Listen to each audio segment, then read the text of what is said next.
Thanks, everybody. It's great to be here in Syracuse, and I'm amazed that there's no snow. I grew up here, so it's great to be home.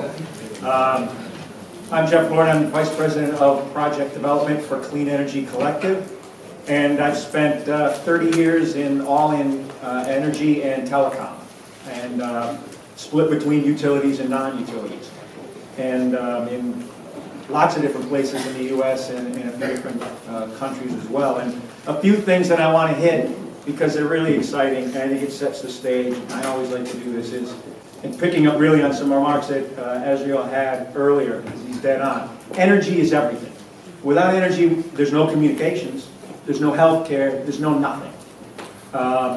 One of the greatest things I've experienced was working with some folks in West Africa some years ago, and talking about how you deal with, 6 million children die each year because of certain diseases that should be preventable, all of which stem from a lack of clean drinking water. Why can't they have clean drinking water? There's no energy to clean the drinking water. You can parachute some stuff into the middle of nowhere, and in 6 months you can have, with solar, you can have energy, you can have clean drinking water, you can have communications, and you can have kids taking classes at Harvard in 6 months. So it's very, very powerful what we're doing. That's what makes solar different. I've been in the energy business a long time, and I grew up outside of Syracuse in what used to be dairy country. I've been around dairy, and I've been around energy generation. Energy generation is big, ugly, nasty, dangerous, and scary, and smelly and loud. Solar is like agriculture. It's a crop. You go into the field, put some stuff in the ground, and it sits there for 20, 30 years producing output. Most arrays are about 8 feet high off the ground at their tallest point, and that's the size of a good crop of corn, about 8 feet high. The only difference is I don't have to go into the field 3-4 times a year to plant, harvest, cultivate, and fertilize. So it's a pretty good deal. So it's really great stuff that we're doing. And the impacts, I think, are important to understand, because to get things going and to do the things you're doing with solar, it's all on the front end. But again, the difference with solar is, once it's built, we don't have to worry about the risk of commodity fuel prices affecting the economics of those PPAs or those facilities going forward. So it really is different.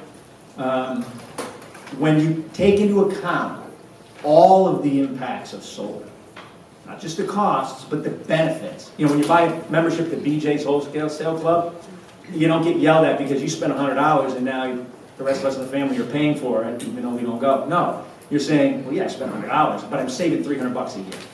So on a net level, solar saves money, jobs, and lives. Period. Net impact. And everybody gets it, even the ones that don't participate. So Clean Energy Collective, we started community shared solar in Colorado. Our founder and president, Paul Spencer, lives in the mountains, and other folks that live in that area need to generate a lot of their own electricity. They're in a rural co-op area, and because of the way the mountains are, some people have better access to sun than others as neighbors. And so they went to the local rural co-op utility to say, can those of us who generate more than we need share it with the other ones? And the utility said, well, no reason why we really can't do that, but you got to figure out, because billing-wise and how we would put that on the bill and track it, we're just not set up to do it. And so, coincidentally, Paul comes out of the IT industry, and so he went about spending a lot of money and a lot of time and generated a tool set that enables us to track and administrate a shared solar facility, and then give the utility what it needs to put into its billing system to put everything on the bills. So that's kind of how community solar got started nationally in a programmatic sense back in 2010.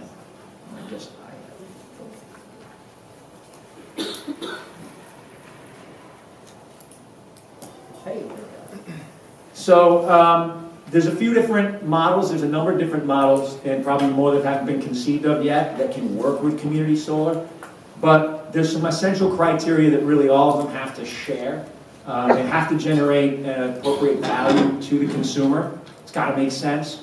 That has to be scalable, meaning you'll have consumers that have a little bit of need or a little bit of means, and those who have more. You know, one of the great projects that I like to talk about is in Wisconsin. We did one in a rural co-op, and it's not a very high-end economic area. We sold it out in a matter of days, and the majority of participants, they just bought one panel. They didn't have the means to buy a lot, but they wanted to participate. And so they managed to buy just a single panel's worth of output. It's a really great story, and they're accruing the savings.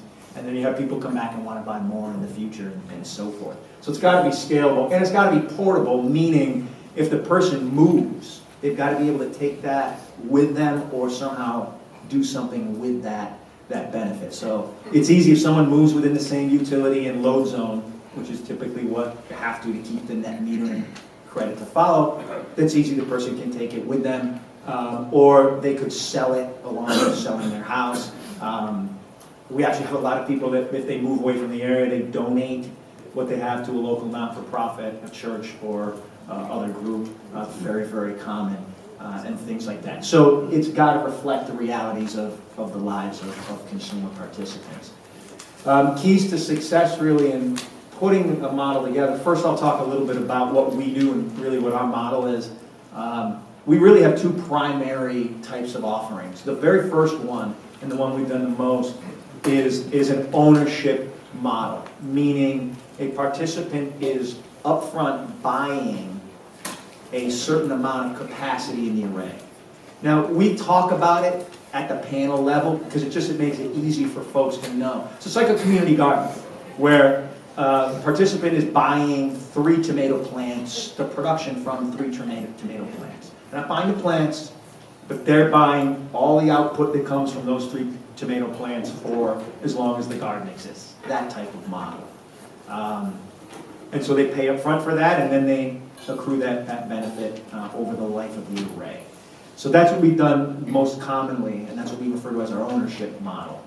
The other type is what we refer to as a pay-as-you-go model. Some people refer to it as a PPA type model. I think sometimes that can get a little confusing because there's different aspects, but it's a pay-as-you-go type model, meaning you're subscribing to a certain amount of production and you're paying as you go. And so that's another different type of model. So those are really the two primary ways that we do community shared solar to date. And we're offering actually both models in what we're doing in New York State. So the keys to success in putting whatever model you're going to use together for a project is you've got to pay attention to the way you're structuring that entity that is offering the project. Whether it's for-profit or not-for-profit, you've got to make sure that you're structuring that properly and then engaging the customers in a way that works for that. You've got to assess the tax implications. For instance, in our ownership model, it's a 25D compliant model, meaning the ITC tax benefit flows through to the consumer. So the price they pay for what they buy is net of the ITC. It flows through in that way. There are securities issues. You have to be very careful. You can't say, hey, I'm going to sell shares in the array. Well, congratulations, you're now selling a security, and the compliance costs alone are probably going to kill the project. So you have to be very careful about making sure that you assess and understand the implications of whatever structure you might be looking at. And then obviously the on-bill crediting, net metering, those things are essential. You've got to be able to go through the utility to provide the benefit, because it is electric power. So we've got to be able to get to that bill.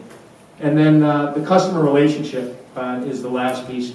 Maintaining that ongoing relationship with the customer is really important. We have a set of tools that you can pick up your cell phone right now and look and see what your ownership in the array is providing you as a net benefit, how much carbon you're offsetting, and so forth. So people get a closer understanding of what energy they're using and how it affects. That's just a list of where we've done projects. We've done a lot. We got a ton in development, a lot in Massachusetts and New York. And I'd be around all day if anybody wants any more information or any questions. Thanks so much.